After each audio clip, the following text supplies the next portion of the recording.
Hola, muy buenas tardes a todos. Buenas tardes. Buenas tardes. Buenas tardes. Buenas tardes.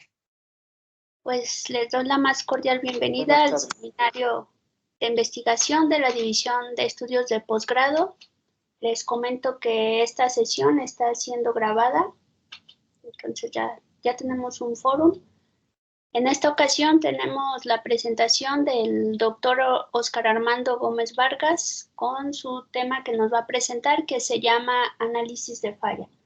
Doctor Armando, ¿le parece bien si damos unos minutos o está listo para comenzar? Sí, como gusten, no tengo problema. Ok. Pues mientras se integran algunos compañeros y damos la holgura de los 5 minutos, voy a leer la semblanza del doctor Óscar Armando. Posteriormente puede comenzar con su presentación. Entonces, el doctor Óscar Armando Gómez cursó la licenciatura en la Universidad Autónoma Metropolitana en Ingeniería Física con especialidad en materiales. Posteriormente, trabajó en el Laboratorio de Materiales del Instituto Tecnológico y de Estudios Superiores de Monterrey, Campus Estado de México, dando servicio a la industria metalmecánica y automotriz. Realizó además la maestría en Sistemas de Manufactura en ese mismo centro, concluyendo en 2002. Fue ahí donde se inició en la docencia en las licenciaturas de Ingeniería Mecánica e Ingeniería Industrial. Finalmente, realizó su doctorado en el Instituto Politécnico Nacional en la Escuela Superior de Ingeniería Mecánica y Eléctrica, en la Unidad Zacatenco, concluyendo en 2012. El doctor Óscar Armando cuenta con varias publicaciones, así como participaciones en congresos a nivel internacional y nacional. Actualmente está adscrito a la División de Estudios de Posgrado e Investigación del Instituto Tecnológico de Tlalnepantla desde el 2012. Actualmente es miembro del Sistema Nacional de Investigadores Nivel 1 y cuenta con el reconocimiento de perfil deseable de PRODEP. Doctor Óscar Armando, si está listo, podemos comenzar con su presentación. Ok, gracias. Buenas tardes nuevamente. Y bueno, vamos a compartirles la pantalla de la presentación que les tengo preparada.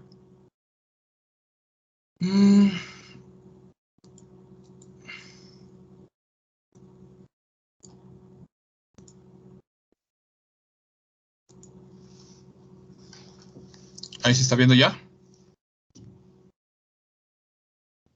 Sí, ya se ve muy bien, doctor. Ok, bueno, pues. Ok, muchas gracias. Pues buenas tardes nuevamente. Pues gracias por la invitación aquí a participar en el seminario.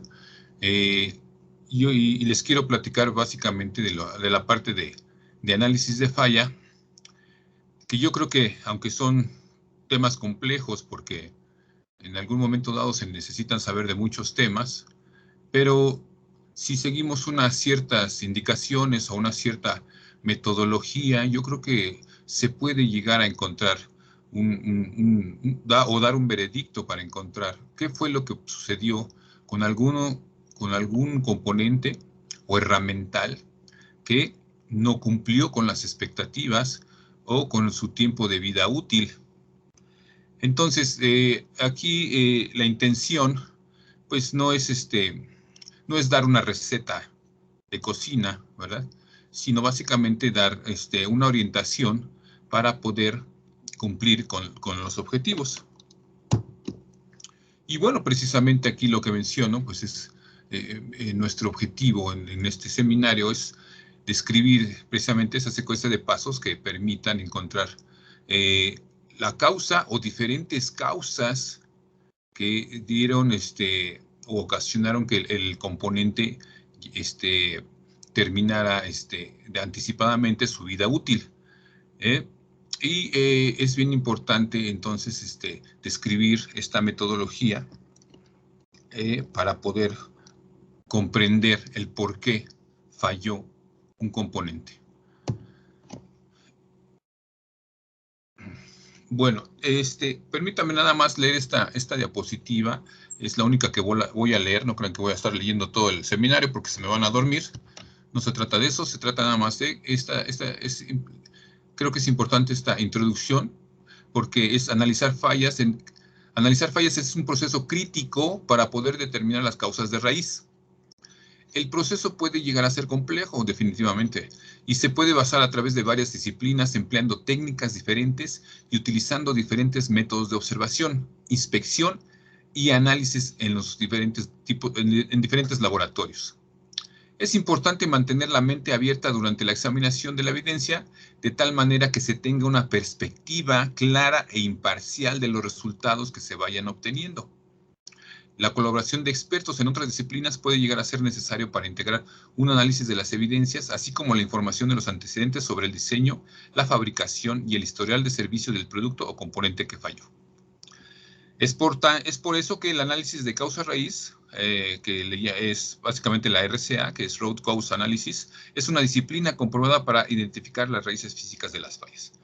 Entonces, observen ustedes que aquí se menciona que no necesariamente tiene uno que ser experto en todas las áreas, ¿verdad?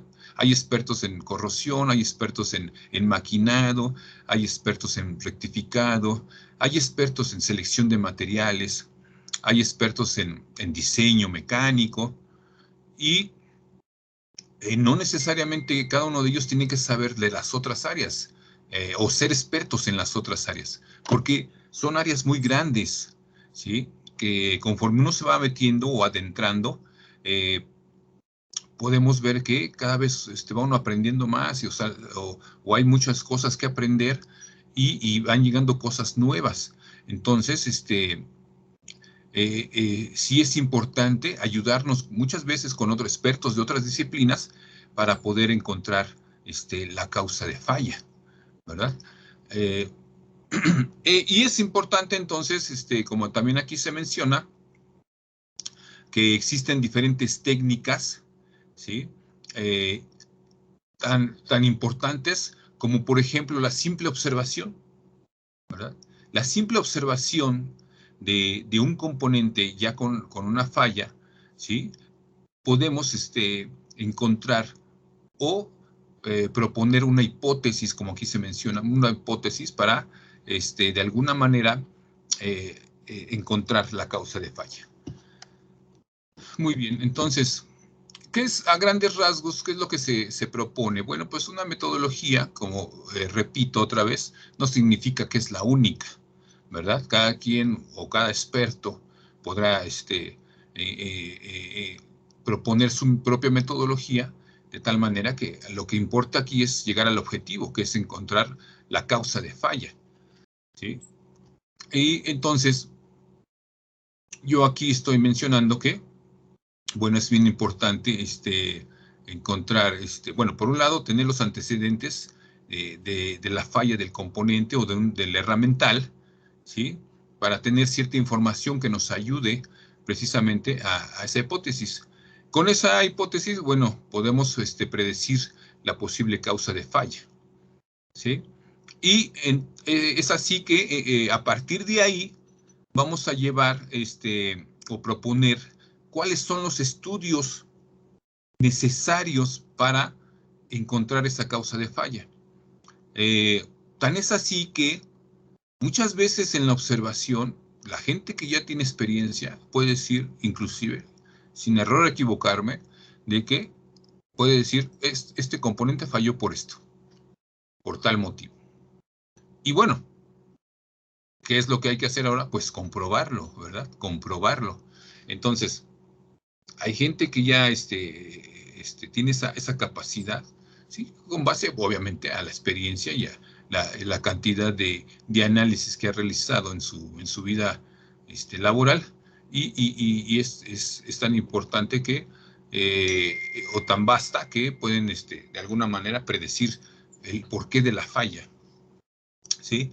Y bueno, con base a esto, proponiendo los estudios correspondientes para poder comprobar que efectivamente cuál fue la causa de falla, pues al final pues se tendrán que hacer las conclusiones, la revisión primero realizar los análisis correspondientes y realizar esa revisión de esos análisis para poder entonces concluir de manera adecuada. Y en algunos casos, bueno, será importante que podamos hacer una cierta recomendación, debido a que muchas veces, pues precisamente en la industria, se hace esa recomendación, pues para que no vuelva a suceder, ¿verdad? Porque muchas veces, inclusive, sucede que el componente está bien, en general está bien, el material está bien, el diseño está bien, etcétera. ¿Por qué falló? Pues por el uso o por un mal uso, ¿sí? Entonces, en algunos casos sí se es bueno hacer la recomendación que no, aunque no signifique que esa recomendación debe ser cumplirse al pie de la letra, no necesariamente. Pero bueno, sí es importante hacer esa recomendación. Bueno, entonces, con base a esto, como les mencionaba en un principio, sí es importante tener los antecedentes del componente de la falla, porque de alguna u otra manera podemos desde un inicio inferir el por qué falló, ¿sí? Como ustedes saben, en el proceso de elaboración o de fabricación de un componente mecánico, de un herramental, de un componente de maquinaria, pues intervienen muchos procesos, ¿verdad?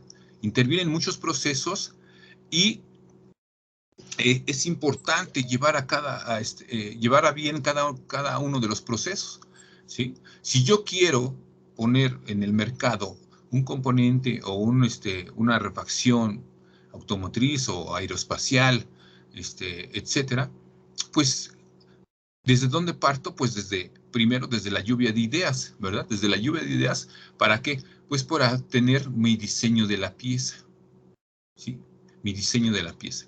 Entonces, a partir de ahí, de esa lluvia de ideas y de poder el diseñador tener las bases para poder entonces ponerse a diseñar y que cumpla con las especificaciones del componente, de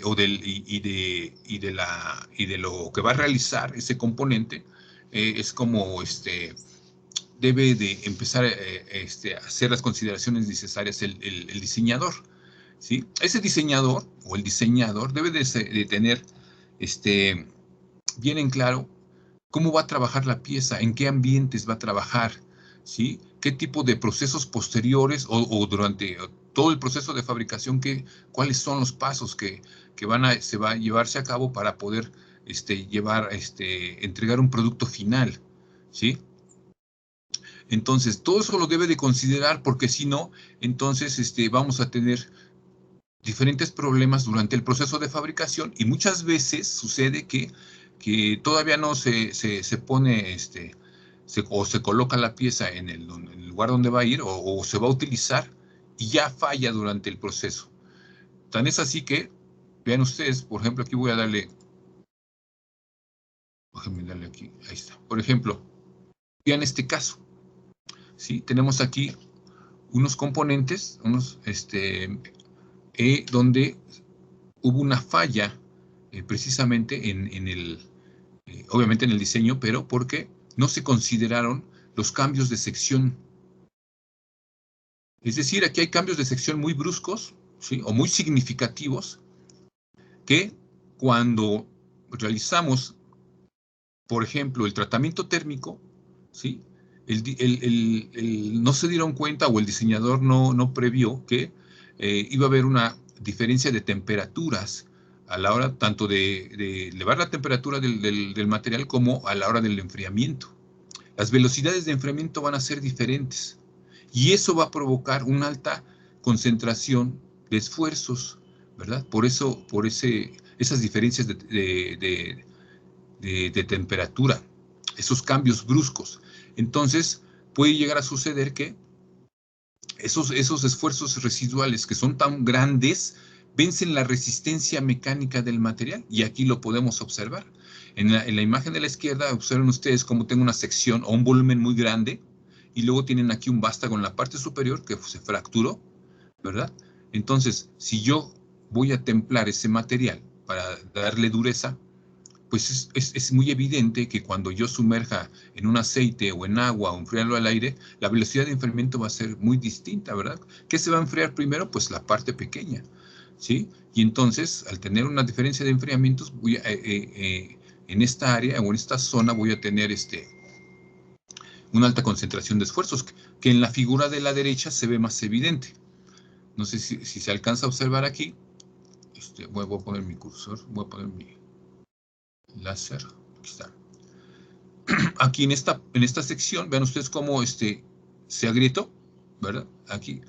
¿Pero por qué se agrietó aquí? Pues seguramente aquí se alcanza a ver un maquinado muy rugoso, y más aparte, pues por la diferencia de volúmenes o de masa, ¿sí? Durante el proceso proceso térmico que llevó a cabo que hubiera una gran concentración de esfuerzos, y por eso se agrietó. ¿Sí?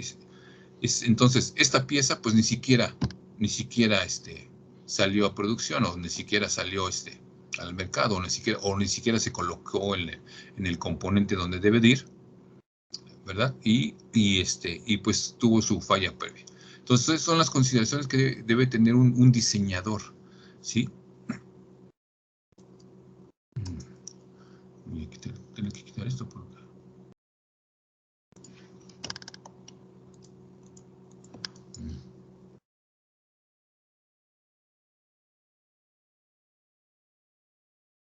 Ahí está.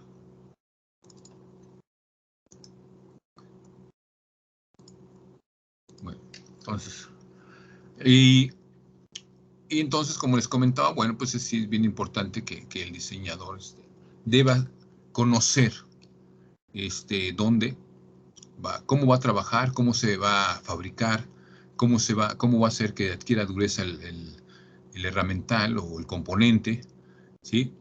Porque a partir de ahí es como tiene que empezar a diseñar la pieza, precisamente. Él también debe saber qué tipo de material vamos a seleccionar, ¿verdad? Como ustedes saben, pues ahí tenemos diferentes tipos de materiales que pueden ser con base a nuestra clasificación de los materiales, que son los materiales metálicos, cerámicos, polímeros y materiales compuestos. Es con base a eso como yo voy a seleccionar el tipo de material. Y si dentro de los aceros vamos a trabajar en la industria alimenticia o en la industria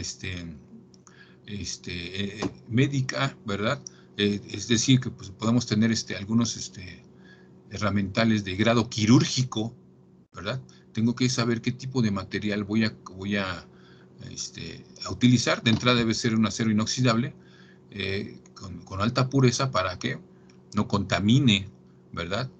En ningún momento, o aloje algún tipo de contaminante durante alguna operación, o si es un inserto, ¿verdad? Y que pueda precisamente contaminar, como les menciono, tanto la herida o el corte, o si está alojado en el cuerpo, pues eso va a contaminar totalmente el lugar, en el área donde se encuentre ese componente. Entonces, sí es importante saber de selecciones de materiales para poder utilizar el adecuado, ¿verdad? Y precisamente esa selección de materiales, pues, como ya les menciono, pues también debe ser con base a sus propiedades físicas, químicas y mecánicas, ¿sí? Debe de conocer perfectamente las propiedades físicas, químicas y mecánicas para poder seleccionar el material adecuado. Y bueno, como les mencionaba, durante el proceso de manufactura, para el diseño, la fabricación de la pieza, es también importante conocer todos los procesos de manufactura existentes, que de algún modo sea más rápido fabricar el componente, pero no solo que sea más rápido, sino que sea más económico, ¿sí? De tal manera que, pues, ¿cuál es el objetivo de la industria, ¿verdad? Hacer todo ahorrar dinero y ahorrar tiempo, ¿verdad? Entonces, pero pues sí es necesario conocer los diferentes procesos de manufactura para poder llevar a cabo la fabricación de la pieza. Entonces, si no tomamos en cuenta los procesos de fabricación, pues corremos el riesgo también ir generando algunos casos donde se pueda desde un principio ir generando microfallas que a la larga reduzcan la vida útil del material. Tan es así que, por ejemplo, aquí en este tipo de material que estamos observando en la imagen, se está rolando material que viene de la colada, desde el proceso de colada, y durante este proceso de conformado mecánico se pueden generar traslapes, que es lo que observamos aquí. Se observan aquí en la superficie. Déjenme poner aquí el láser. Se observan desde la superficie estos traslapes que se están generando aquí, que son durante el proceso de conformado mecánico, que puede ser rolado, que puede ser forja, ¿sí? Y precisamente estos traslapes luego no se ven a simple vista, ¿verdad? Pero ¿qué pasa cuando ya están sobre la pieza, en la superficie de la pieza, cuando están en un proceso más adelante? Pues va a ocurrir un agrietamiento o un inicio de falla, ¿sí? En la imagen superior izquierda, lo que vemos aquí son algunas inclusiones que hacen que el material tenga cierta suciedad, así se le llama, ¿no? Que sean sucios, y que a lo mejor para algunas aplicaciones pues no pasa nada, pero para algunas otras aplicaciones sí. Es importante entonces tener la limpieza del material adecuada, que aunque entre más limpio sea el material, pues obviamente pues el costo se eleva, ¿verdad? El costo de fabricación se eleva. Es decir, como hace rato mencionaba, un material de grado quirúrgico pues no debe tener este tipo de inclusiones, ¿verdad? Deben ser mínimas. Y precisamente al final vamos a ver un caso precisamente de ese tipo. Entonces, vean cómo es importante entonces desde el principio de fabricación, desde inclusive cómo surten el material, ¿sí? Esto a través del conformado mecánico, donde me proporcionan una barra o me proporcionan una placa, ¿sí? Puede ya generarse fallas desde un inicio. Bueno, vamos a poner aquí ahí está. Aquí vemos otro proceso de fabricación, ¿sí? Donde se pueden generar también fallas. Aquí es un proceso de corte por electroerosión, donde si nosotros aumentamos la velocidad de avance o aumentamos por querer hacer más rápido, también aumentamos el voltaje o la corriente que fluye en este tipo de proceso de electroerosión por hilo, ¿sí? Podemos fundir la superficie de la pieza. Aquí se observa en la imagen de la derecha una superficie precisamente de este corte por electroerosión, y se observa que hay una refundición del material, ¿sí?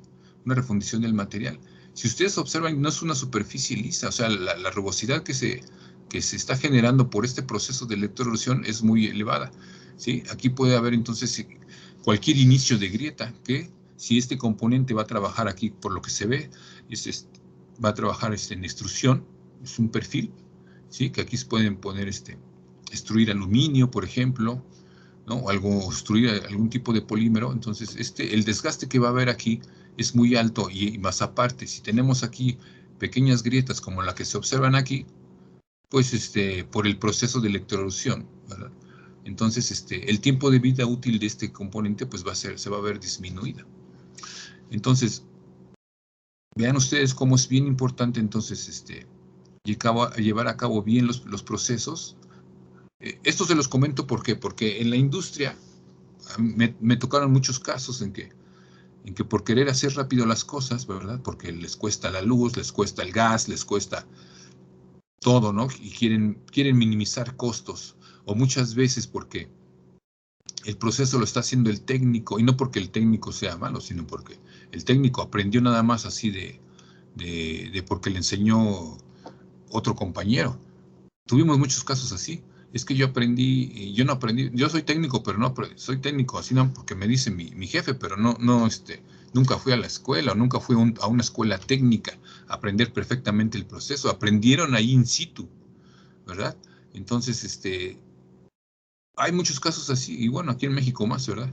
Hay muchos casos así que aprendieron ahí en el taller, y entonces, y siempre nos van a decir, o siempre tuvimos muchos casos donde nos decían, pues es que yo así aprendí, o así me enseñaron, o yo siempre lo he hecho así y nunca había pasado nada.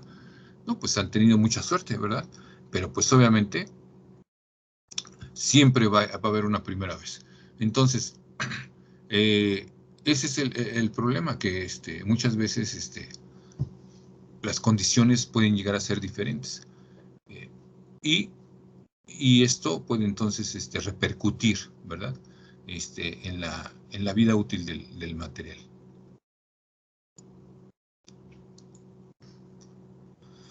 Y bueno, también muchas veces, ya que se tiene el componente en el proceso de manufactura, en muchas ocasiones es adquirir la dureza de la superficial del material, ¿sí? ¿A través de qué? De tratamientos térmicos o de tratamientos termoquímicos, ¿verdad? En tratamientos térmicos simplemente voy a adquirir dureza de manera superficial, y que va a ir disminuyendo de forma gradual hacia el centro del componente.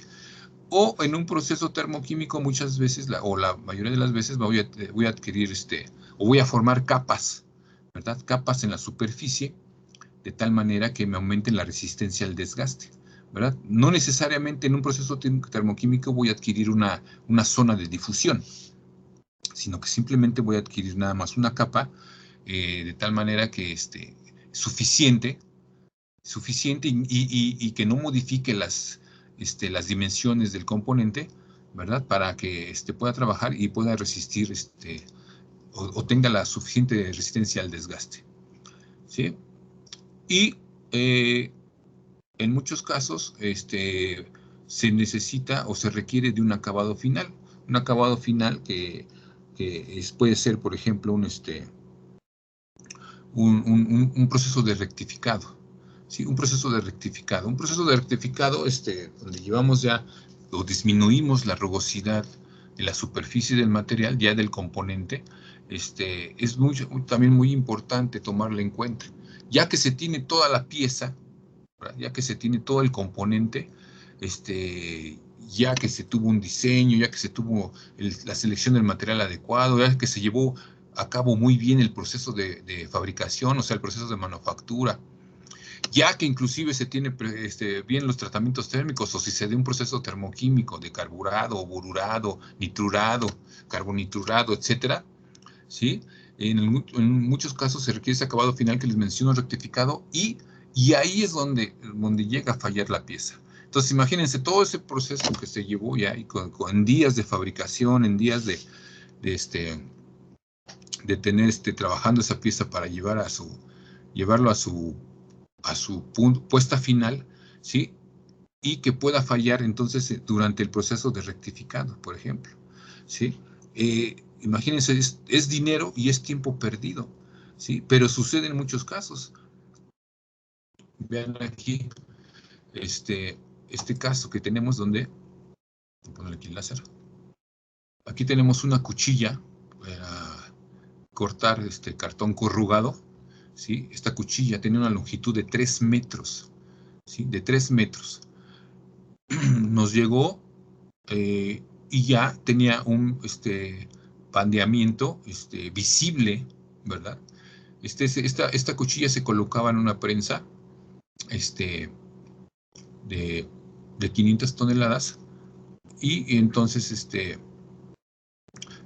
imagínense, para tener 3 metros de longitud, pues el tamaño de la prensa, ¿verdad? Pero ya no se podía colocar, inclusive, ¿por qué? Porque estaba ya curveada, estaba bandeada la cuchilla, es decir que ni siquiera se pudo llegar a colocar la cuchilla para que trabajara. Precisamente durante el proceso de rectificado fue que decimos que se quemó la pieza, ¿sí? Aquí en primera instancia, aquí donde estoy señalando con el láser, en primera instancia, vean ustedes que aparentemente pues no se ve ningún tipo de falla o de defecto, ¿sí? O de defecto, ¿verdad? Se ve una superficie bastante limpia, pero porque estaba bandeada o porque estaba curveada.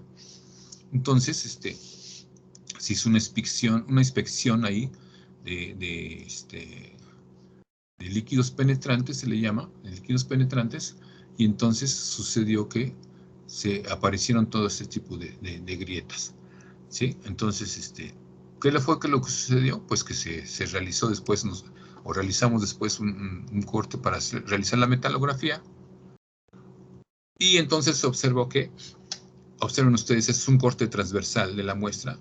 Aquí se sobreatacó la muestra químicamente para poder revelar la microestructura, pero sobre todo para ver cómo esta zona blanca, en la parte superior, acá, donde está mi láser, en la parte superior, aquí es la superficie, y hacia adentro de la pieza se observa precisamente esta área blanca, ¿sí? Esta área blanca es una retransformación de la microestructura, ¿sí? Y si yo hiciera un análisis de dureza, voy a encontrar que voy a tener una alta dureza aquí. Entonces, o puede ser que tenga una dureza aleatoria, ¿sí?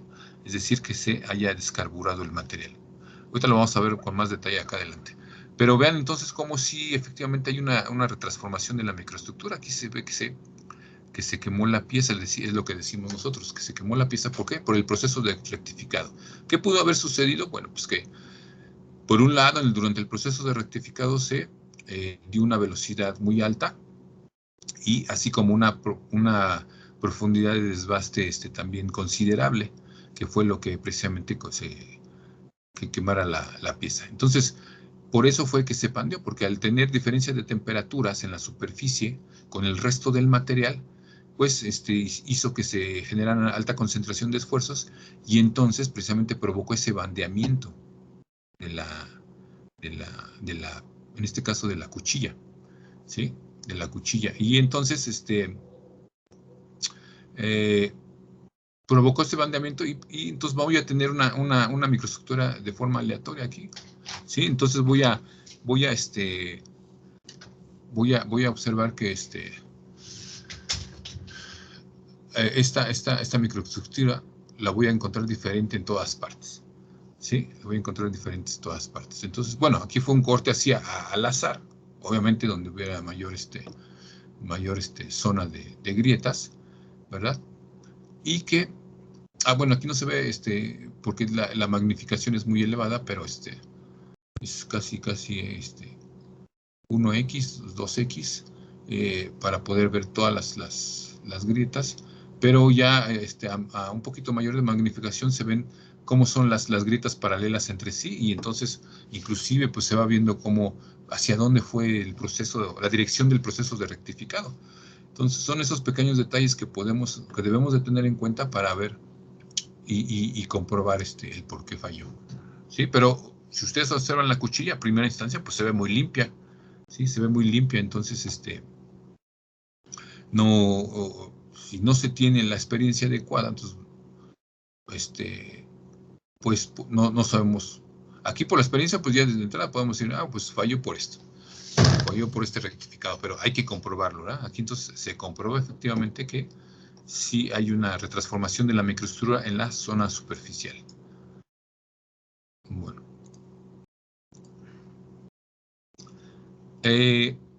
Y bueno, ya que se tiene entonces estos antecedentes del componente de la falla, es importante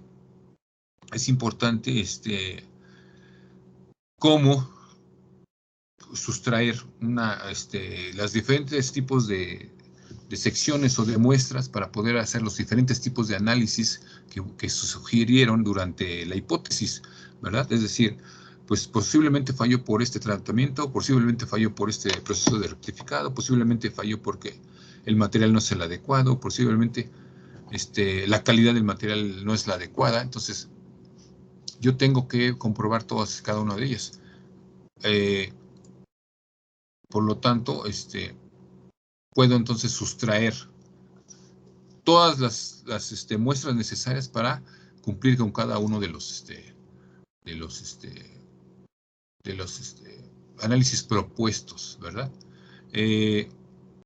Y bueno, entonces hay que también saber, como les mencionaba, que el diseñador debe saber en dónde va a estar montado el componente, dónde se va a colocar, en qué ambiente trabajo, medio ambiente de trabajo va a estar.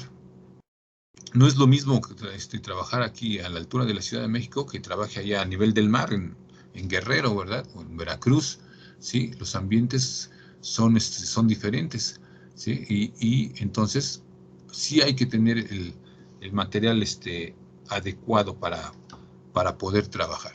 Bueno.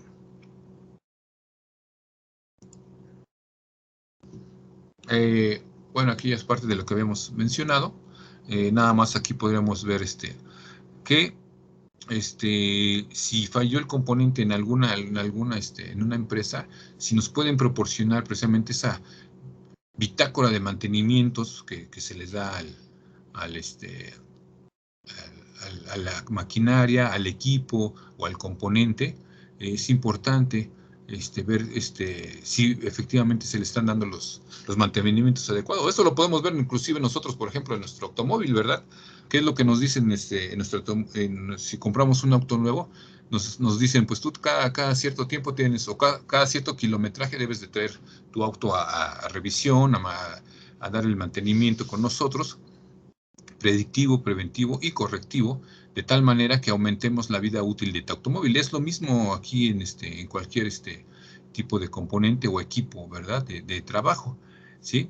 Y muchas veces en muchas empresas no hacen estos tipos de mantenimientos, ¿sí? Las empresas grandes normalmente sí lo hacen, ¿verdad? Una empresa como automotriz o una empresa aeroespacial o una empresa de línea blanca, como las grandes empresas normalmente sí tienen sus controles de calidad, ¿sí? Y en ellos tienen sus mantenimientos bien programados, pero aún así, entonces tienen paros, ¿verdad? Paros de producción, ¿sí? Entonces, y ellos que llevan haciendo esos tipos de planeaciones, ¿verdad?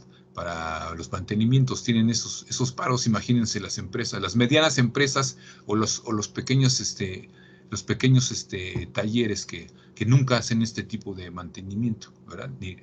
Ni predictivo ni preventivo. Solamente hacen el correctivo porque pues ya falló, ¿verdad? Entonces ahora lo que tengo que hacer es precisamente componer o arreglar el problema, ¿sí? Entonces les mencionaba aquí, bueno, como aquí dice, también el ambiente de trabajo, saber dónde va a estar trabajando, ¿no? Si es un ambiente corrosivo, donde siempre está, hace mucho calor, la temperatura y la humedad son elevadas, entonces también eso puede afectar la vida útil del componente. Y si no puedo evitar el desgaste excesivo, pues entonces tendría que hacer un tratamiento termoquímico adecuado para aumentar la resistencia al desgaste. Precisamente es el adecuado, ¿sí? Y bueno, en algunos casos, muchos componentes ya trabajan ya con esfuerzos, en esfuerzos que pueden disminuir la vida útil precisamente del material. Hace rato les mencionaba ahí les mostré la cuchilla, pues esa cuchilla precisamente va a estar sometida a compresión, va a estar sometida a tensión y va a estar sometida a flexión, ¿sí? Inclusive, obviamente, a fuerzas cortantes. Entonces, necesito un material adecuado para trabajo. Entonces, por esa cuchilla debe estar fabricado en acero un D2 o un D3, ¿sí? Que es específicamente para ese tipo de trabajo. Luego lo que quieren hacer es meterle un acero al carbono, que sea un 1080, que dicen, pueden decir, o ellos decían que nos salía más barato hacer ese tipo de, seleccionar ese tipo de material y después hacerle un tratamiento termoquímico o un endurecimiento superficial y nos va a aumentar la vida útil y nos va a salir súper económico. Pues sí, pero ahí están las consecuencias en algunos de los casos. O sea, si no se selecciona el material adecuado, en este caso el D2 o el D3, pues me voy a ahorrar sí un dinero, pero a la larga pues voy a estar haciendo cada rato más mantenimientos correctivos. Esa cuchilla que yo les menciono de 3 metros costó 50,000 pesos. Entonces, y eso ya tiene, estoy hablando hace como de 6, 7 años. Entonces, imagínense cómo se ha elevado el costo ahorita, ¿sí? Entonces, ahí es dinero perdido y dinero se puede incrementar por si hay paro de producción, ¿verdad? Entonces, son cosas que muchas veces no vemos y sí nos llegan a perjudicar de manera significativa a la industria, definitivamente. Y bueno, pues yo creo que algunos de ustedes ya han visto los diferentes tipos de diagramas que existen de causa-efecto, o diagrama de Ishikawa, o diagrama de pescado que le llaman, ¿sí? Para poder llegar a un objetivo. En este caso, nuestro objetivo pues va a ser ese análisis de falla, ¿sí? Entonces, aquí se propone con una secuencia de pasos, ¿verdad? Con una secuencia y que tienen una razón de ser, cómo están ordenados, ¿sí? Cómo están ordenados de manera significativa para que poder llegar a encontrar la causa de falla. Observen ustedes que en este diagrama causa-efecto, inicialmente estamos empezando con, déjenme ponerle mi láser. Ahí está.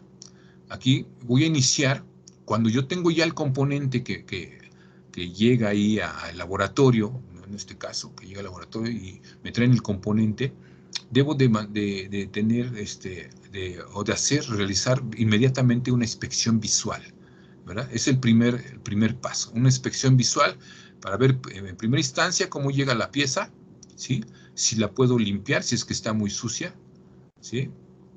Y, a ver, le voy a tener que poner aquí para poder utilizar las ligas. Aquí, en la inspección visual, tengo que tener una limpieza. Vean la imagen de la izquierda, tengo una superficie ya oxidada, o puede ser una superficie donde tenga aceite o algunos residuos que me impidan ver, en este caso, una superficie de fractura, ¿verdad? Entonces, tengo que limpiarla.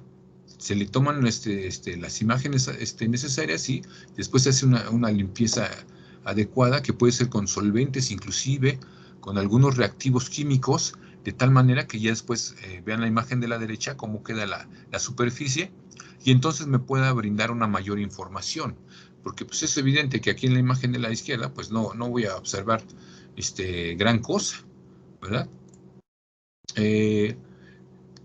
Ahí mismo puedo hacer un análisis macroscópico, puedo tomar esas fotos escala 1X, ¿verdad? O inclusive apoyarme con un estereoscopio, el cual puede tener una magnificación máxima de 50X, pero que me va a brindar bastante información con las imágenes adquiridas, ¿verdad? Aquí, por ejemplo, se ve una flecha de transmisión, la cual falló, y se ven perfectamente las marcas de playa, ¿sí? Que provocaron la fatiga, ¿verdad? La fatiga del material, y que posteriormente tenemos acá una falla catastrófica o repentina, ¿sí? Pero esto es tomadas con puede ser con una cámara fotográfica de lentes adecuados, o con el estereoscopio. Bueno, aquí ya tenemos la toma de microfotografías, y puedo también realizar pruebas no destructivas aquí, ¿verdad? Durante este paso de la inspección visual puedo tener pruebas no destructivas, ¿sí? Que pueden ser corrientes de Eddy, pueden ser ultrasonido, ¿verdad?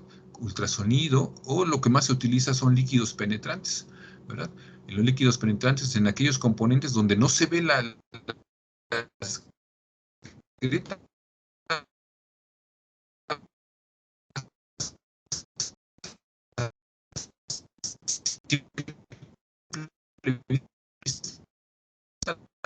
no se ven, pero los líquidos penetrantes me ayuda a información, hasta ahí voy a llegar. Entonces, este tipo de pruebas no destructivas son importantes antes de llevar a cabo algún otro tipo de análisis. Tengo la en la inspección visual, ¿verdad? Que ya tengo el tipo de defecto inicial, alguna picadura o algún o alguna corrosión, puedo proceder a cortar la muestra para sustraer la porción de material necesaria para los análisis. Por ejemplo, puedo hacer el corte ya de la probeta, ¿sí? Para poder hacer los montajes necesarios para hacer los análisis requeridos. Pero también es importante, vean ustedes aquí, tienen aquí una muestra donde se realizó el corte y en la parte inferior inclusive se ve como hubo un incremento de la temperatura por el cambio de color, ¿verdad? Entonces yo puedo hacer una modificación durante este tipo de procesos y si no me doy cuenta o si no hago esa consideración, puedo dar una información o un resultado erróneo, ¿sí? Aquí inclusive también en la parte superior vean cómo también cambió la coloración. Si yo hago aquí tal cual a esta probeta una metalografía, eso es obvio que me va a salir un cambio microestructural en esta zona. ¿Por qué? Pues porque ya modifiqué durante el corte las propiedades mecánicas del material. ¿Por qué? Porque cambió la microestructura. Si yo hiciera aquí una evaluación de dureza o de microdureza, es evidente que va a ser diferente con respecto al centro de la pieza. Entonces, ese tipo de detalles muchas veces no se toman en cuenta, ¿sí? Parecen muy simples, ¿verdad? Pero sí debemos, esa simplicidad, como se mencionó en la introducción, debe ser importante. No debemos de dejar de lado nada, porque si no, entonces podemos modificar los resultados de los estudios, ¿verdad? Entonces, sí se debe de tener este tipo de consideraciones, tomarlas en cuenta y deben ser muy importantes. Me voy a ir apurando un poquito más porque sí, ya se nos está yendo el tiempo, ¿verdad? Entonces, espero no estarlos aburriendo, pero bueno, entonces, ese es el corte de la probeta. Se puede hacer una limpieza ultrasónica, ya lo habíamos mencionado. El desbaste de la probeta, obviamente, se hace el pulido a espejo, ¿verdad? Se hace el desbaste burdo, que es con lijas, y luego el pulido a espejo para poder observar la microestructura. Y entonces, no tener problemas durante ese proceso. Ya en el análisis metálico, no, vean ustedes que lo que sigue ahora sería el análisis químico. ¿Por qué un análisis químico? Muchas veces no necesariamente tiene que hacerse el análisis químico. El análisis químico me va a servir para determinar si el material era el adecuado. Es decir, si ustedes fabricaron un engrane o una flecha de transmisión que falló, ¿sí? Y entonces, si falló ese engrane o ese herramental, ¿sí? Lo que sea, un desarmador o unas pinzas, lo que ustedes quieran, ¿sí? Tenemos que comprobar, el análisis químico me va a ayudar a comprobar que efectivamente se trataba de, por ejemplo, si es una flecha de transmisión, pues si se utilizó una 04140, ¿sí? Tengo que comprobar que efectivamente era una 04140, ¿verdad? Para descartar que el proveedor del material, ¿sí? Me vendió el adecuado, no sea que me haya vendido, como se dice coloquialmente, gato por liebre, ¿verdad? Entonces, que efectivamente ver que el acero es un 4140 o que el acero es un H13 o que el acero es un acero grado inoxidable. Hay que comprobarlo. ¿Cómo lo voy a comprobar? Pues con un análisis químico. En un análisis químico me va a dar los elementos de aleación y el contenido en peso de cada uno de ellos, ¿verdad? Entonces, con base a eso, me voy a las normativas y decir, el 4140 tiene tanto de molibdeno, tiene tanto de carbono, etcétera, y cumple con la especificación. Y entonces voy a descartar, si cumple con la especificación, voy a descartar que el material sea de mala calidad, ¿verdad? En algunos casos no necesariamente puede ser, si tenemos el microscopio electrónico de barrido, a lo mejor es suficiente para poder, con un microanálisis por EDS es suficiente para identificar el tipo de material, ¿sí? A veces con la experiencia necesaria, uno puede decir, pues este material es un acero 1045, un 1080, un 4140 por por los elementos que salen en ese microanálisis, que es en el EDS. Aquí no solamente estoy viendo qué tipo de material es, sino que estoy haciendo un microanálisis específicamente en esta inclusión que se observa aquí, ¿sí? Es un oxidosilicato, ¿verdad? Entonces, ahorita vamos a ver precisamente qué son esas inclusiones no metálicas que son perjudiciales para el material. Pero vean, si se tiene un microscopio de barrido, pues qué fabuloso sería. Pero muchas veces no se tiene, pero no pasa nada. O sea, se puede mandar a hacer la muestra, se puede mandar a hacer por vía húmeda o por espectrometría de emisión óptica, se puede mandar a hacer el análisis químico y determinar los elementos de anidación y su porcentaje en peso en cada uno de ellos. Y bueno, ya teniendo eso, nos vamos ahora al análisis metalográfico. En el análisis metalográfico, bueno, ya puedo hacer un análisis microestructural, un análisis metalográfico. Aquí observen cómo aquí podemos determinar el tamaño de grano, podemos determinar si hubo una retransformación considerable de la microestructura, porque por ejemplo en la imagen superior, en la imagen inferior izquierda, observen ustedes cómo hay es una martencita gruesa en la parte inferior. Acá arriba tenemos la superficie y ven cómo hay una región blanca, ¿sí? Esa región es una área descarburada, ¿sí? Por un incremento de la temperatura o porque a lo mejor no estuvo protegida la pieza durante el proceso térmico, ¿verdad? Acá en la imagen superior es una capa nitrurada, pero vean cómo hay una capa blanca en la superficie. También hay una descarburación del material. Y en la imagen de la derecha, inferior de la derecha, vean cómo hay un grano dúplex. Es un grano heterogéneo, ¿sí? Que eso también es muy perjudicial para el material. Entonces, no tener ese grano equiaxial, que es el ideal, pues inclusive aquí ni siquiera puedo determinar el tamaño de grano, ¿verdad? Porque tenemos dos granos, unos pequeños y otros grandes. Entonces, eso me va a perjudicar la eficiencia del material, ¿sí? Y bueno, por tener otro ejemplo, vean aquí tenemos, por ejemplo, lo que le llaman aceros rápidos, ¿sí? Por ejemplo, un M2. Un M2 donde tenemos una alta distribución de carburos, ¿sí? Y que hay normas específicas para determinar esa red de distribución, ¿sí? Vean en la imagen de la superior derecha, vean como si hay una distribución mucho más homogénea, pero en la imagen de la izquierda hay como inclusive parece una telaraña, ¿verdad? Entonces, puede haber ahí una segregación inclusive de estos carburos, y entonces eso también va a modificar el comportamiento del material, ¿sí? Pero vean cómo entonces es importante realizar la metalografía para ver cómo viene el material. Puede ser que el material, lo que habíamos mencionado del análisis químico, efectivamente sí trae los elementos de aleación y trae los contenidos en peso específico, sí, pero vean ahora cómo está la distribución de carburos en algunos casos, o lo que vimos hace rato, el tamaño de grano. Entonces, vean cómo cada uno de estos pasos es importante, ¿sí? No hay que descartarlos, ¿sí?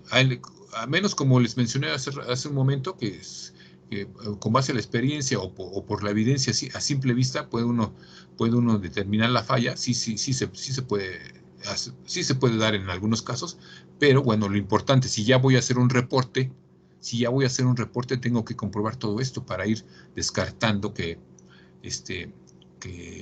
hay una mala calidad durante cada uno de estos pasos, ¿sí? Puedo también determinar lo que es una caracterización mecánica, ¿verdad? Una caracterización mecánica donde si estoy evaluando a lo mejor algún componente que pueda sustraer algún tipo de material, o el material suficiente para determinar el esfuerzo de descendencia, el módulo de ion o la resistencia mecánica del material, pues tienen que ser bajo norma, ¿verdad? Bajo las especificaciones necesarias, ¿sí? O que si quiero realizar la prueba de microdureza, también debo de seleccionar la norma adecuada para poder determinar la dureza. Vean, observen ustedes cómo aquí tengo una capa borurada donde no se ve una capa cerrada. ¿Por qué? Porque es un material aliado, y entonces el frente de propagación no está cerrado por los elementos de aleación. Pero observen ustedes, aquí se está utilizando la escala NOP. La escala NOP, vean ustedes cómo la diagonal es distinta. En la imagen de la izquierda, vean cómo tenemos el microdurómetro y ahí tenemos la escala Vickers. El rombo que se genera de la huella es diferente, ¿verdad? Entonces, la NOP se recomienda para capas delgadas, ¿verdad? Capas delgadas donde puedo medir perfectamente esa microdureza y entonces no invadir precisamente otras zonas, otras áreas, ¿sí? Y bueno, tenemos acá lo que es la dureza. Aquí algo bien importante.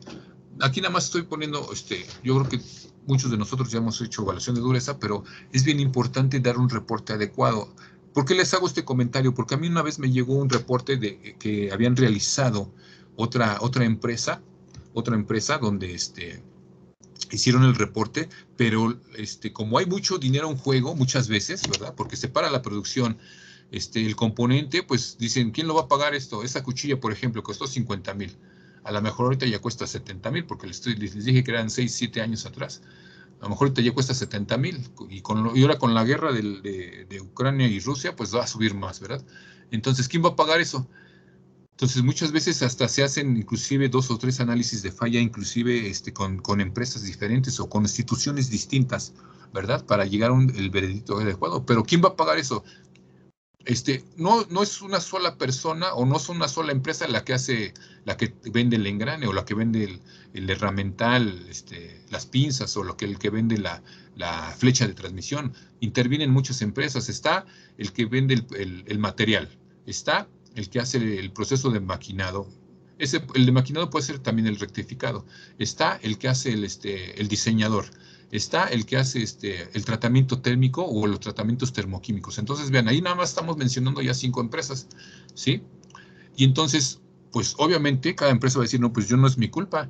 O sea, si falló el componente fue porque el del material no te vendió el que era, te vendió ahí uno de baja calidad, ¿verdad? Entonces, pues muchas veces lo que hacen es, bueno, el que tenga la culpa va a pagar todo, va a pagar el componente y va a pagar todos los análisis. Entonces ya la suma se eleva considerablemente, ¿verdad? Hasta el orden de 250,000 pesos, ¿sí? Y a lo mejor para una empresa grande, pues a lo mejor no hay tanto problema, pero por ejemplo la mediana y la pequeña empresa, pues no va a desembolsar así esa cantidad de dinero.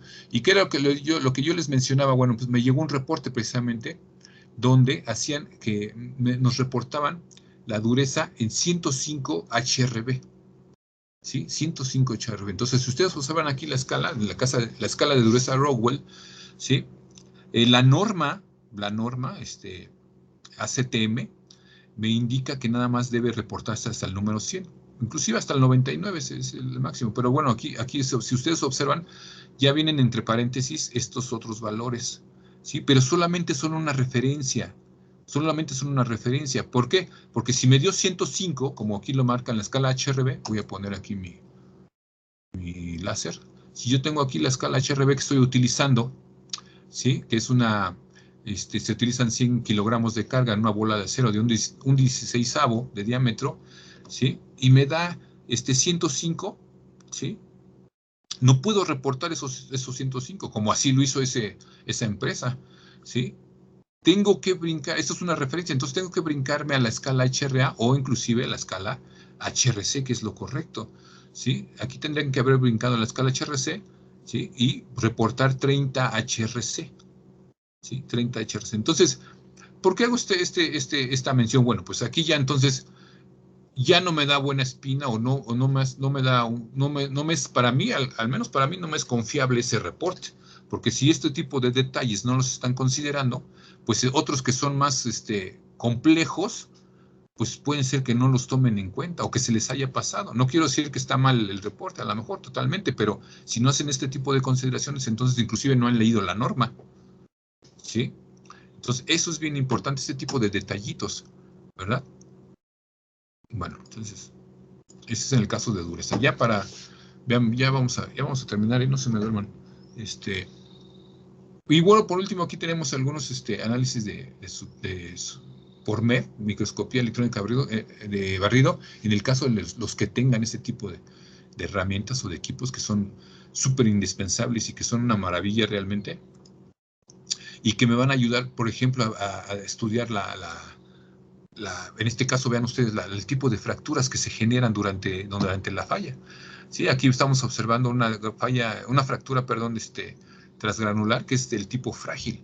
¿Sí? Aquí se observan los escalones perfectamente y que nos están diciendo que aquí hubo una preparación rápida de la fractura y que el componente falló de manera drástica. También, o por ejemplo, este tipo de fractura, si ustedes observan aquí, hay una falta de cohesión entre los granos, ¿sí? Hay una separación entre los granos y decimos que hay es fractura por decohesión, es intergranular, ¿sí? Entonces, al tener esta falta de cohesión entre los granos, pues también el componente va a fallar de manera prematura, ¿sí? Tenemos este tipo de fractura, vean ustedes que es la fractura dúctil, que es intergranular. Se observa perfectamente cómo hay una microporosidad en toda la superficie, inclusive se alcanzan a ver algunas inclusiones no metálicas, ¿sí? Pero vean cómo este tipo de herramientas, como es el microscopio de barrido, pues nos va a ayudar perfectamente a detectar y a barrer, como su nombre lo indica, pues toda la superficie de fractura, ¿verdad?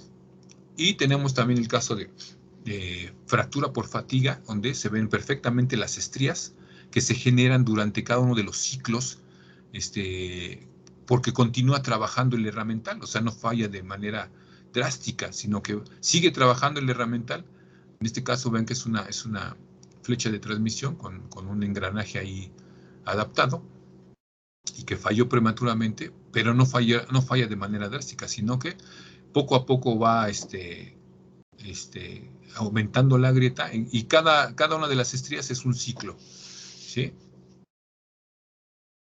Muy bien, entonces, y bueno, ahí se da más la superficie de fractura, también lo que son, tenemos diferentes tipos de desgaste que podemos observar, ¿sí? Por adhesión, por abrasión, por fatiga y por erosión, ¿verdad? Aquí tenemos un ejemplo donde, vean, es un pistón, ¿verdad? Y al tener falta de lubricante, pues vamos a generar una deformación plástica, se observa aquí a mayor magnificación, ¿sí? Y entonces vamos a tener pérdida de material, obviamente, ¿sí? Y entonces, aquí, ¿cuál sería el problema? Pues que a lo mejor va a haber fuga de presión en el motor, ¿verdad? Entonces, porque ya tenemos una superficie bastante desgastada, ¿sí? Bueno, y bueno, la corrosión también se da en muchos componentes. Aquí en algunos casos pues es a simple vista, ¿sí? Y va a haber degradación del material como se puede observar, ¿sí? Y aquí nada más hay más tipos de corrosión. Aquí es la corrosión galvánica y corrosión por picaduras. Hay más tipos de corrosiones. Pero bueno, son temas, como les mencionaba yo, son temas bastante amplios, ¿sí? Que muchas veces no necesariamente tiene que ser el que está realizando el análisis, pues tiene que ser experto en todo. Muchas veces es bueno consultar con el experto, ¿verdad? Simplemente para corroborar lo que se tiene, ¿sí? Y dar una buena conclusión. Bueno, ya por último, nada más voy a pasar rápidamente aquí lo que son tengo aquí unos casos que por ejemplo, el de este caso de unos tornillos de acero inoxidable, que fueron incrustados fueron insertos en un paciente de 18 años, ¿sí? Pero que empezó a tener molestias, ¿sí? Después de 13 semanas, ¿sí? Entonces, aquí se observa perfectamente cómo es que hubo un doblez de la placa, ¿sí? Y que inclusive hubo un inicio de grieta aquí, ¿verdad? Entonces, aquí se documentó que los proveedores tanto de los tornillos como de las placas fueron tres empresas distintas, ¿sí?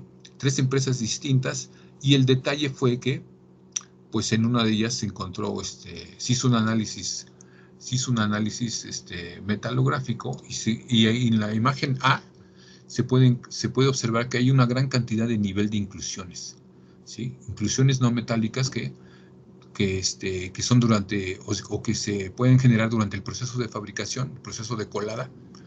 Y entonces eso va a provocar, pues si este material va a estar sometido a cargas elevadas y de fatiga, pues esos puntitos que se ven aquí, que son las inclusiones no metálicas, pues pueden ser inicios de grieta en un futuro, ¿sí? Y eso se pudo comprobar en el microscopio electrónico de barrido, donde se observan precisamente esas inclusiones no metálicas.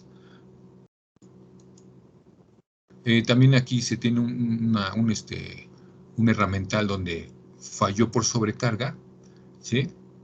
Y se observan cómo se rompieron los dientes. Y esto fue porque se cambió, se modificó, aquí.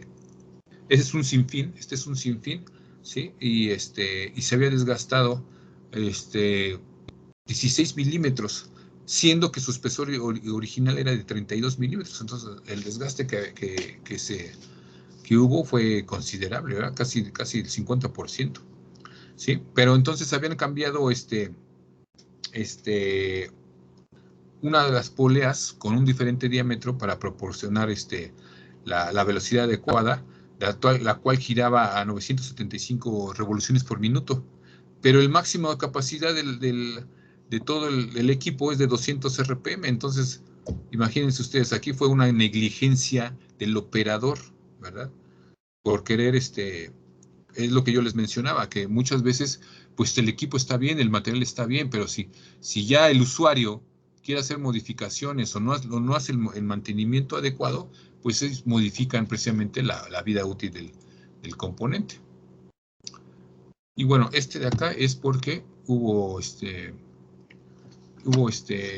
corrosión por picaduras, y entonces se hizo un análisis metalográfico y se observó que tenía una capa descarburada el material. Esta capa se generó durante el proceso de tratamiento térmico y donde no hubo una atmósfera controlada, ¿sí? ¿Qué significa esto? Que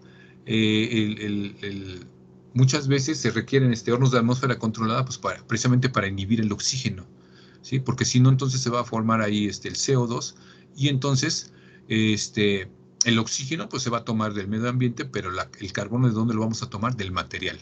Y entonces se va a descarburar precisamente el material, y por eso vamos a tener este tipo de capas blancas en la superficie, ¿sí? Que las podemos observar simplemente con una metalografía, ¿verdad? Y bueno, como ustedes pueden observar, este tema son bastante amplios, ¿verdad? Bastante amplios, porque cada uno de los pasos que aquí les he estado mencionando, pues son, nos podemos extender. De manera significativa, y entonces, pues yo puedo hacer un reporte tan amplio como yo quiera, ¿verdad? Pero, pues va a depender, pues ahora sí que del tiempo y del costo, de lo que quieran pagar, ahora sí que, esto se cobra en la industria, ¿sí? Esto se cobra en la industria, y entonces, y es bien pagado, pero, sí es bien pagado, pero se requiere, pues obviamente, si ustedes observaron todos los equipos que mencioné, pues se requiere un laboratorio con toda esa capacidad, y que se puede tener. Al menos nosotros ahí en el Tecnológico de Tlane, yo creo que lo único que nos hace falta es el microscopio de barrido. Y porque nada más los análisis químicos pues se podrán mandar a hacer, es que es lo más difícil, pero tener el microscopio de barrido se puede hacer el EDS, ¿sí? Entonces, pudiéramos en algún momento dado hacer un análisis de falla. Y que bueno, pues vean ustedes que es muy interesante todo esto, pero sí hay que conocer un poquito no se trata de ser el experto, pero sí conocer un poquito para ver hacia dónde vamos y hacia dónde vamos a dirigir el estudio. Y bueno, pues ya, para no hacer más largo esta parte, no quiero entretenerlos, no sé, por mi parte sería todo, doctora, no sé si tengan alguna pregunta. Bueno, usted díganos qué procede. Claro que sí, muchas gracias. Ilustrativa presentación nos dio, creo que un panorama muy amplio para los que no somos expertos, para los que tienen un poco más de experiencia y pues los que van a continuar por este camino. De los participantes hoy en el seminario, alguien que le quiera hacer alguna pregunta o un comentario al doctor Armando referente a su presentación de análisis de falla que nos presentó el día de hoy en el seminario. No veo manitas levantadas, pues bueno. Todo estuvo muy claro. Creo que por ahí Roberto, el doctor Roberto Carlos. Adelante, doctor. Sí, doctora, gracias. Buenas tardes, doctor. ¿Qué tal? La pregunta es nada más, pues, desde su experiencia, igual que la amplia experiencia que tienen, me da curiosidad saber cómo reciben estos análisis de falla las empresas, o sea, si ustedes se los mandan y, por ejemplo, les dicen, pues sí, está mal tu proceso, está mal esto, si los aceptan, digamos, bien, o si hay reticencias y pues a lo mejor no los hacen cambiar sus procesos, ¿no? Sí, es complicado. Fíjate, doctor, ahorita que menciona esa parte, a mí me tocó una vez, nos llegó en unas fascias del Beetle que están fabricando aquí en Puebla.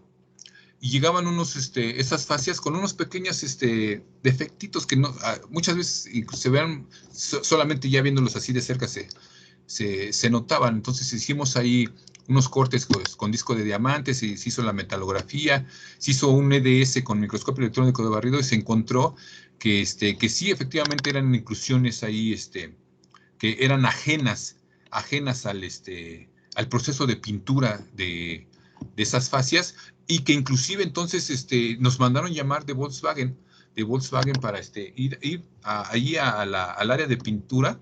Fuimos al área de pintura y nos pusimos todos escafandras y todo eso como si fuéramos en la industria alimenticia, porque no debe de entrar polvo ni nada, ¿sí? Hasta los zapatos nos pusieron, recubrieron los zapatos y todo eso, y revisamos toda la instalación, y bueno, para no hacer tan largo esto, se llegó a la conclusión de que el problema, ¿dónde fue? El problema fue donde hacen el cambio de pintura, ¿sí? Toda la tubería, cada que cambian de un color a otro, cada que se cambia de un color a otro, se hace un lavado. Como ustedes bien saben, ahora hay muchas empresas outsourcing que hacen muchos procesos dentro de la misma empresa bueno, aquí en Volkswagen, pero hay muchas otras empresas, que subcontratan a otras empresas, en este caso Henkel, y lo que hicieron fue, ellos se dedicaban entonces a hacer la pintura y el fosfatizado.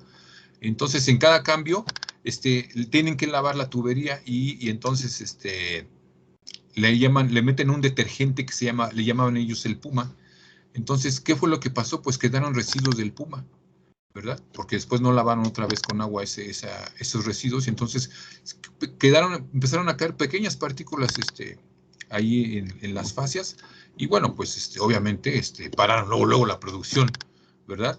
Y entonces nos mandaron precisamente que nosotros hiciéramos ese análisis, y nos mandaron inclusive a darle detalles de este reporte. Hicimos toda la presentación ahí con ellos en Volkswagen, y estaba Henkel y estaba pues, Volkswagen, y estaba el mero director de Volkswagen Puebla ahí.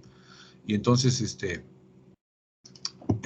sí, esto que ahorita me acordé, esto que me estás preguntando, porque esa vez sí estaba muy crítico la situación, porque Volkswagen nos decía, bueno, pero usted diga quién es el culpable. Estaban así, usted diga quién es el culpable. No, es que nosotros no podemos quién es el culpable. O sea, aquí está el reporte y se ven las causas de falla. Ustedes decidan, pues, quién va. ¿Cómo va a decirle yo? Pues falló, tuvo la culpa Henkel, o tuvo la culpa Volkswagen, porque cuántos miles de pesos iban ahí a cobrar ahí, porque se paró la producción, ¿verdad? Entonces, sí hay empresas, así como bien ustedes mencionan, que no aceptan el resultado. Me tocó el caso de otro que por ejemplo, unos machetes, nos llevaron unos machetes ahí que se torcieron también todos, ¿no? Y entonces, pero era una empresa pequeña, y el señor estaba necio, el dueño estaba necio que era el material, y que era el material. Entonces hicimos el análisis y el material estaba bien, era el adecuado. Pero ¿qué fue lo que sucedió? Pues hicieron el tratamiento térmico de manera errónea, ¿verdad? Se meten así todos los machetes, y no hay ninguna atmósfera controlada, ni siquiera los recubren con carbón vegetal para que no no se descarburen. Y entonces, y el dueño nos decía, pues es que yo tengo 30 años trabajando así y nunca había pasado nada. Pues sí, había tenido mucha suerte, pero no aceptan precisamente eso que mencionan, no aceptan el resultado del análisis y mucho menos cuando son personas ya que tienen muchos años trabajando, porque lo primero que nos dicen, no, pues es que tú qué me vas a enseñar.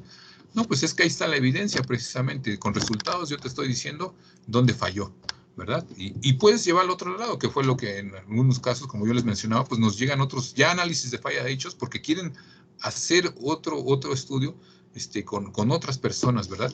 ¿Cuál es el problema ahí? Que, por ejemplo, ya le hicieron modificaciones a la empresa, o sea, ya te traen, como se dice vulgarmente, el petate del muerto, ¿verdad?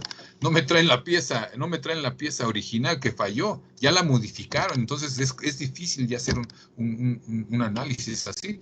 Pero sí, en resumidas cuentas, sí hay gente que no ve el resultado y obviamente, pues como hay que pagar, dicen, no, pues eso yo no lo acepto, eso está mal, mi material está bien o mi tratamiento térmico está bien, etcétera. Entonces, sí hay que tener cuidado, por eso hay que fundamentar todo bien para poder, uno, pues dar ser imparcial totalmente y dar el resultado, ¿no? Ok, sí, muchas gracias, doctor. Muchas gracias por la explicación, doctor Armando. ¿Alguien más? ¿Otra pregunta, comentario? Por ahí también. Celia, adelante. Sí, doctor, buenas tardes. Hola, buenas tardes. Ahorita que menciona lo de las piezas grandes, para hacer los análisis pequeños, ¿de qué tamaño tendría que ser como pues el pedacito que toman? Y también me surgió la duda de qué parte, ¿dónde está la fractura o cortan la fractura o cómo es? Sí, de entrada, tu primera pregunta debe ser dependiendo de la capacidad de los equipos que vas a utilizar. Por ejemplo, el microscopio de barrido, pues la cámara del microscopio de barrido pues no son muy grandes, son de 20 por 20 por 20 centímetros, ¿sí? Entonces, no son muy grandes, entonces debo de meter pequeñas, relativamente pequeñas, o si voy a utilizar el durómetro, pues hay durómetros que son portátiles y a lo mejor sí lo puedo directamente hacer la evaluación de dureza, pero si tengo un durómetro de laboratorio, pues sí tengo que tener la muestra ahí pequeña. Entonces, repito, va a ser la muestra que tú necesites, va a ser de acuerdo al equipo con el que vas a utilizar para tu análisis. Y por otro lado, la segunda pregunta es sí, primero por eso, si ustedes observaron en el diagrama de causa-efecto, en la toma de fotografías, que es al inicio, la inspección visual, ¿sí? Tomo todas las imágenes necesarias porque yo voy a cortar. ¿Dónde voy a cortar? Pues en la zona adyacente a la fractura, ¿verdad?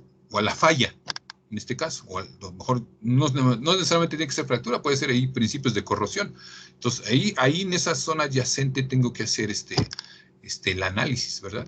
Y bueno, puedo a lo mejor en el otro extremo del herramental puedo hacer otro análisis, nada más para comprobar que efectivamente es homogénea todo el material, ¿verdad? Pero de entrada, pues sí sería ahí en la zona adyacente de la falla. Ok. Muchas gracias, doctor. Sí, de nada. ¿Algún otro comentario, pregunta? Nada más se quedó Celia con su manita, pero creo que ya terminamos la sesión de preguntas. Bueno, pues le agradezco mucho, doctor Armando, su participación en este seminario del día de hoy con su ponencia titulada Análisis de falla. Estoy mostrando ahorita en pantalla el reconocimiento que viene firmado por nuestro director, el doctor Gustavo Flores Fernández, y bueno, ya se le hará llegar en físico dicho documento. Pues le agradezco mucho también a los participantes del día de hoy y pues por mi parte es todo. Muchas gracias a todos. Ok, gracias, muchas gracias.